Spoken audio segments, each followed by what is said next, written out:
rentré avec un appareil photo. Aznavour, je l'ai connu, il n'était même pas grande vedette. Les photographes n'ont plus la même valeur qu'ils avaient avant. Je redonne le drapeau communiste, il ne rentre plus en Amérique. Qu'est-ce qu'il a dit? Surtout quand je vois mon ami bébé. J'ai dit, combien je te dois?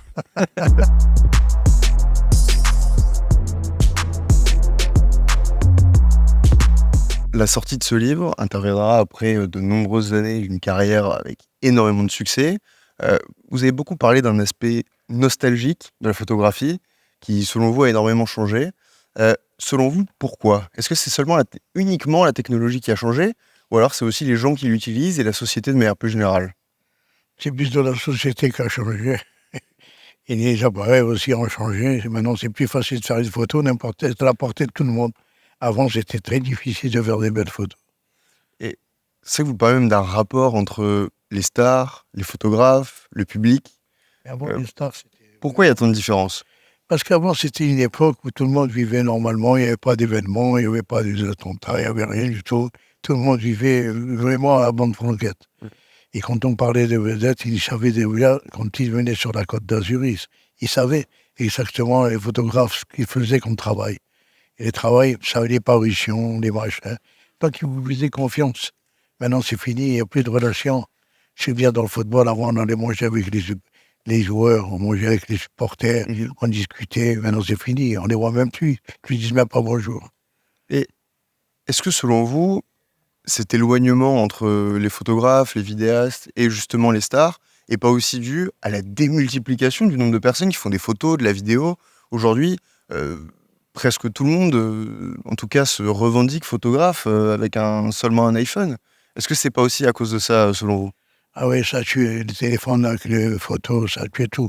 Les photographes n'ont plus la même valeur qu'ils avaient avant. De toute façon, les stars ne postent plus comme il faut avec les photographes. Ils sont tellement riches maintenant, les gens, qu'ils ne s'occupent plus de rien. Avant, ils étaient à notre hauteur, ils vivaient normalement, donc ils étaient familiers. Maintenant, il n'y a plus de familiarisation. C'est fini. Les footballeurs, ils ne vous parlent même pas, ils ne vous disent même pas bonjour. Les vedettes, de temps en temps, moi, je reconnais toutes les vedettes quand ils me voient. Les anciens bébés, comment vas-tu? Nicoletta me téléphone, Jean Manson que j'ai lancé. Elle m'appelle, Monty, que j'ai fait à l'hiver, il m'appelle souvent. J'ai toutes les relations en ce moment avec des gens de l'ancienne génération. Alors que maintenant, personne ne me rappelle. C'est fini. Avant, on travaillait beaucoup. Moi, j'ai travaillé beaucoup en Principauté de Monaco. Et grâce à la princesse Grace, j'ai pu remonter. Parce que quand je suis arrivé d'Algérie, j'étais rapatrié, je me suis sauvé. J'étais dans le massacre d'Oran qui a eu le 5 et 6 juillet. Je suis rentré avec un appareil photo. J'ai tout abandonné. Une femme enceinte de 7 mois et demi. Et fallait que ma carrière était foutue en Algérie, alors que j'étais très bien. J'avais une voiture, j'avais un magasin, je travaillais une merveille. J'étais riche et là, j'ai tout perdu. Et je suis arrivé à Marseille. Je suis resté parce que ma femme voulait accoucher à Marseille. Après, je suis venu à Nice. Et là, j'ai commencé à reprendre mes activités. Je ne savais pas quoi faire. J'étais obligé de faire un registre des métiers et de faire des mariages, des communions.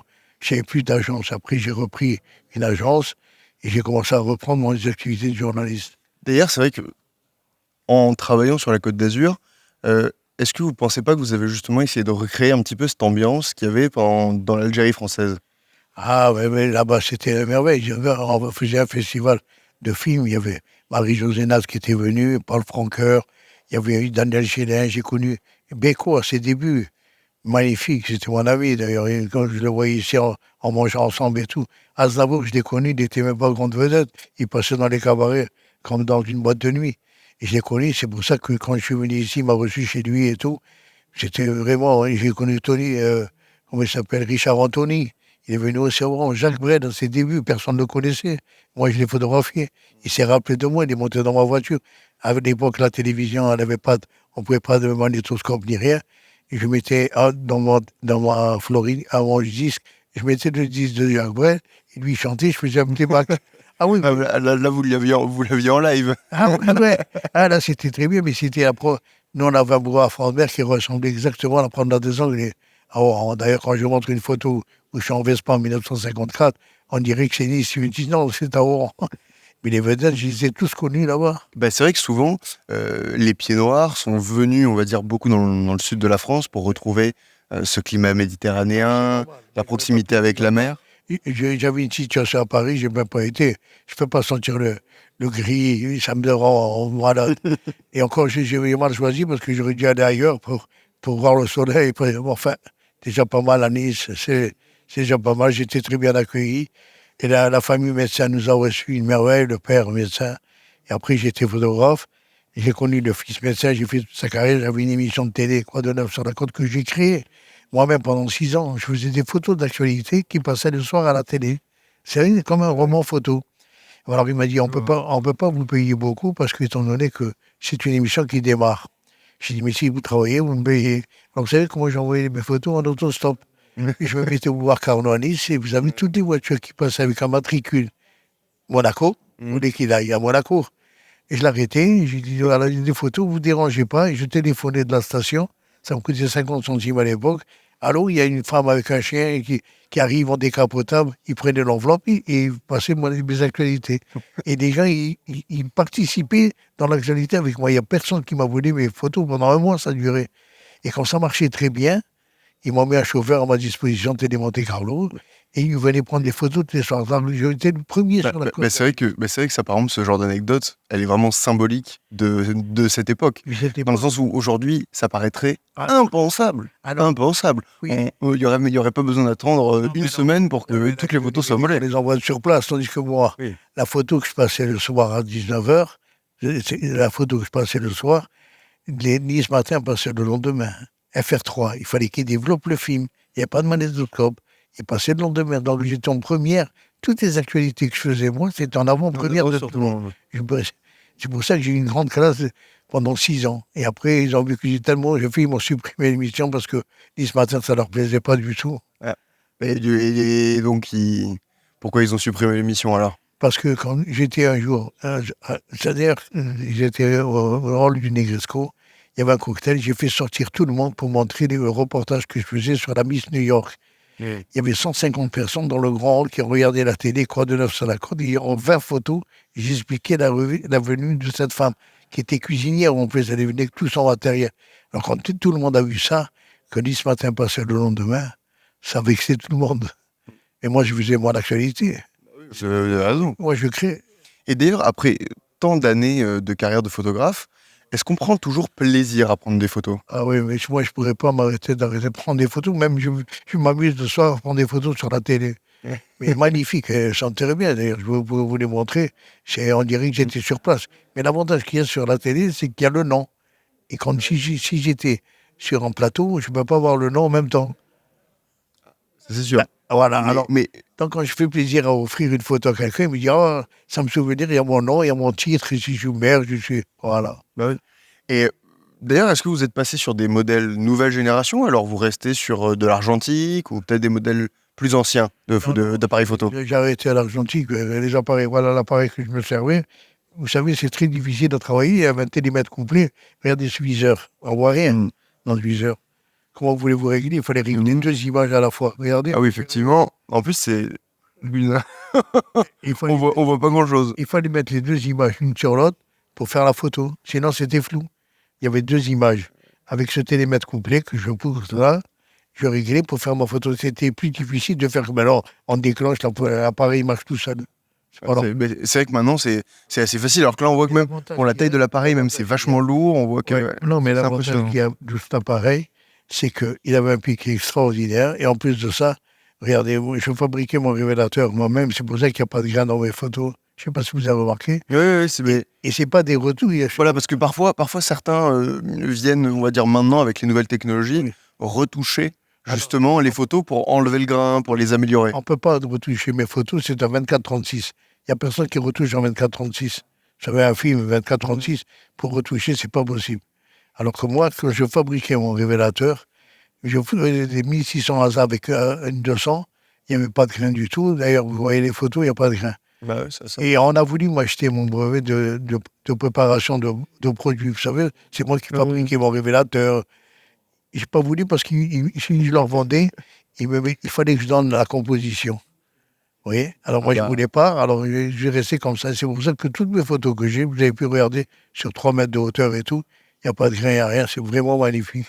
Qu'on ne peut plus faire maintenant. C'est vrai qu'en plus, pour l'époque, C'est pour ça que même je me suis demandé, même justement, si elles n'avaient pas été, si elles avaient pas été retapées, parce que franchement, elles auraient pu être prises aujourd'hui avec les appareils les plus performants. Ah non, non, et on n'arrivera jamais à voir. D'abord, je vais vous dire, j'ai fait une exposition à Cap 3000 pour les 50 ans. J'ai photographié le Cap 3000 parce qu'on appelait qu'il y avait 3000 voitures. J'ai fait une photo à 35 mm. J'ai pris la photo depuis le début jusqu'à la montagne derrière. Vous voyez, c'était une netteté extra. Et alors, tout le monde photographiait cette photo parce que les voitures n'existent plus. 50 ans. Oui. Mais la profondeur de champ qu'il a, vous ne pouvez plus la voir, maintenant avec même les appareils les plus modernes. Ah, vous ne pouvez pas la voir. Vous avez 5-6 mètres et après c'est flou. Même si vous diaphragmez, si vous réglez, c'est pas possible. Vous n'aurez plus la même netteté que les objectifs qu'on avait. Les objectifs ingénieux qui étaient en France et ces appareils français qu'ils ont fabriqués, c'était les meilleurs. Ils auraient dû continuer, les Français. Malheureusement, on fait des choses bien et on l'arrête. Parce que regardez, la qualité des photos, vous l'avez vu. C'est comme...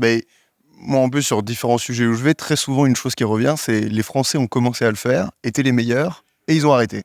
Mais c'est ça. À chaque fois, pour moi, c'était aussi pour l'informatique, par exemple. C'est un sujet que j'ai traité il n'y a pas longtemps. Mais c'est ça. À chaque fois, ça se passe comme ça, on a l'impression. Mais c'est dommage parce que la France développe de bons ingénieurs et on arrête. Vous avez un ingénieur, un objectif ingénieux 28 mm qui ne déformait pas du tout sur les côtés. À 28, à l'époque. Vous prenez la photo, il n'y avait pas de déformation.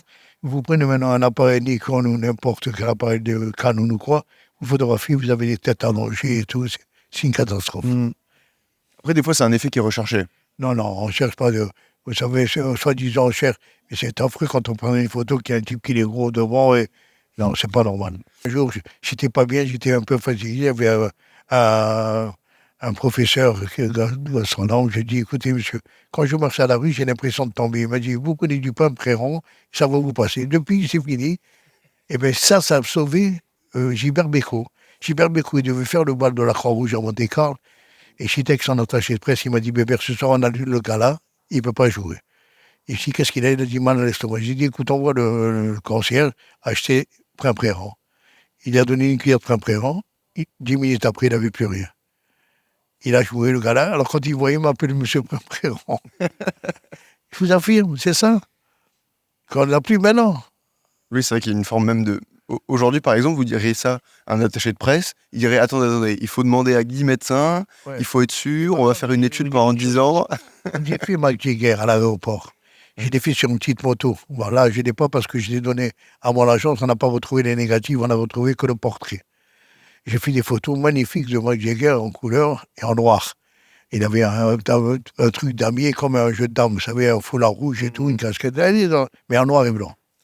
Quand j'ai fait cette photo, je lui ai dit, bon, et parce qu'il était avec une femme, qui est Gresco, il ne voulait pas qu'on en parle. Enfin, j'ai laissé tomber, j'ai dit, moi, je n'ai pas besoin de la femme, j'ai besoin de vous. Et j'ai donné ma carte, vous savez, chasseur d'images Bébert, et j'ai dit, à titre de revanche, je vais vous montrer. Il se marie 3 mois après, ou 4 mois, à Saint-Tropez. Je vais à Saint-Tropez. Je fais la mairie, tout le monde, les photographes, pour rentrer à la mairie parce que c'est un endroit public. Bon, je suis rentré, j'ai fait les photos. Et alors, j'ai donné ma carte à l'attaché de presse. J'ai dit, donnez-lui ça à Max Jagger. Et il a dit, lui, oui. Et je suis rentré à l'église, j'en ai 2 photographes, un photographe anglais et moi.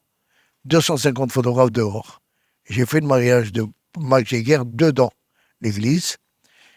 Au Biblos, j'ai fait semblant qu'il dansait avec sa femme, malgré qu'il ne dansait pas, parce qu'il fallait que je fasse des photos pour vite me sauver, développer et les envoyer. J'ai fait, ils m'ont comme si qu'ils mangeaient à table, en gros plan. Et je l'ai fait même casser la pièce montée bidon, il fait semblant de la casser, et je me suis tiré pour vite développer. Que les photographes rentraient 1 heure après. Et moi, je voulais aller à Nice pour envoyer mes photos, pour être le premier sur les... Le premier sur le coup. Voilà, j'ai des anecdotes qui, des fois, ça me réussit. Vous avez Chagall, il a inauguré, vous savez, avec, c'était le ministre, comment il s'appelait, le ministre de la Culture, Malraux. Malraux, il est venu, et il y a un peintre qui a jeté de l'encre sur la figure rouge. On croyait que c'était un attentat. Ils l'ont couvert, moi j'ai fait les photos. Alors on a fait les photos, j'arrive. Avant, on pouvait mettre des photos à la poste à 21h. Et moi, comme je développe des films pour les envoyer pour gagner du temps, j'ai des postes à l'aéroport directement dans l'avion. Le type, dans un comptoir, les PTT, il tamponnait les enveloppes et les envoyait dans l'avion. Le préfet a donné ordre que toutes les photos de presse ne soient pas utilisées à la poste à la grande poste de Nice.